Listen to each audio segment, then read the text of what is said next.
Indonesia, negeri yang tidak hanya kaya akan budaya dan alam, tapi juga diuni oleh makhluk-makhluk gaib yang menghuni sisi gelap dari sejarah dan kepercayaan masyarakatnya. Di episode pertama Kevo Serem kali ini, kita akan membahas para hantu yang dikenal hampir di seluruh pelosok negeri.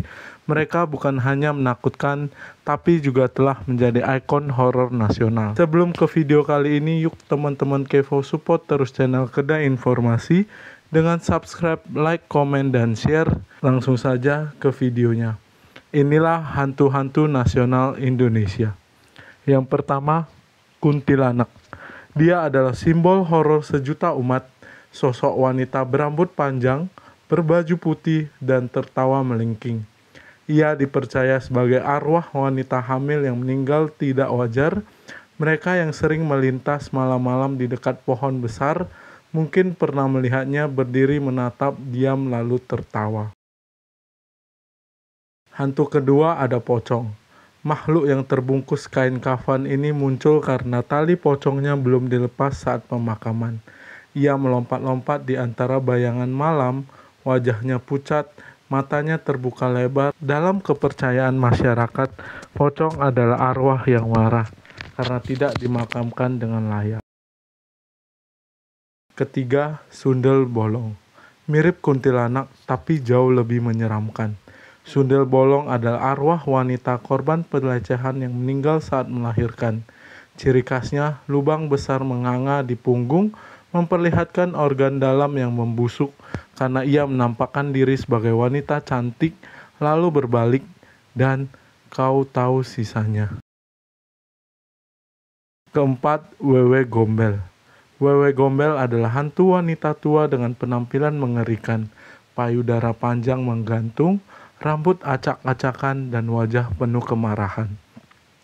Tapi tidak seperti hantu lain, ia memelihara anak-anak yang ditelantarkan orang tuanya. Mereka yang durhaka konon akan kehilangan anak mereka, dibawa ke alam Wewe Gombel. Kelima, suster ngesot. Dari lorong-lorong rumah sakit muncul suara gesekan aneh. Itu mungkin suster ngesot, hantu perawat yang dulunya disiksa hingga kakinya lumpuh. Sekarang ia bergentayangan dengan merangkak pelan dan kadang muncul di bawah tempat tidur pasien. Keenam, tuyul. Makhluk kecil bertubuh seperti anak-anak, berkepala botak dan sering terlihat tanpa busana. Tuyul bukan hantu biasa, ia adalah alat pesugihan. Majikannya menggunakan tuyul untuk mencuri uang dari rumah ke rumah. Biasanya uang receh atau lembaran kecil. Sering kehilangan uang tanpa jejak? Jangan langsung menuduh orang rumah, mungkin ada tuyul yang lewat.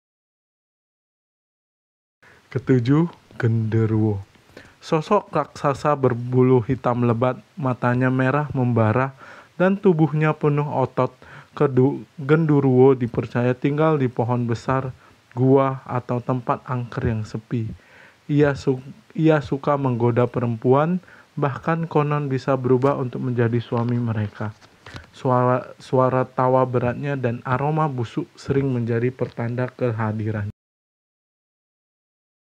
Kedelapan, jelangkung. Permainan memanggil arwah ini bukan sekedar ritual iseng.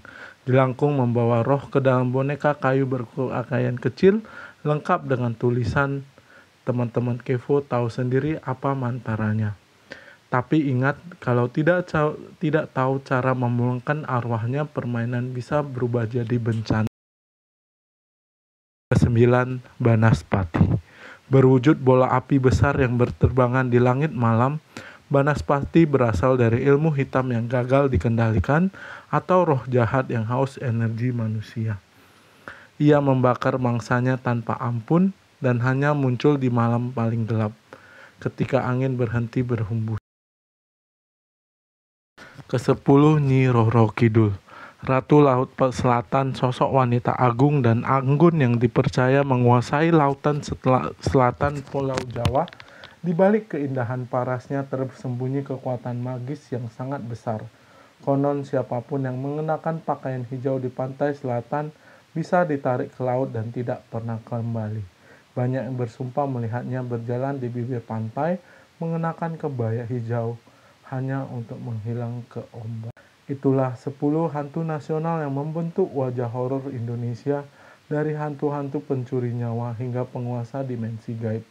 Cerita mereka mungkin terdengar seperti dongeng, tapi bagi sebagian itu adalah pengalaman nyata.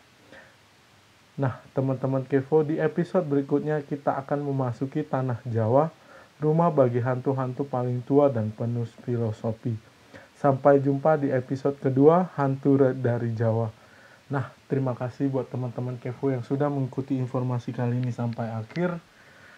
Yuk support terus channel Kedai Informasi dengan subscribe, like, komen, dan share supaya tidak ketinggalan episode berikutnya di Kamis depan.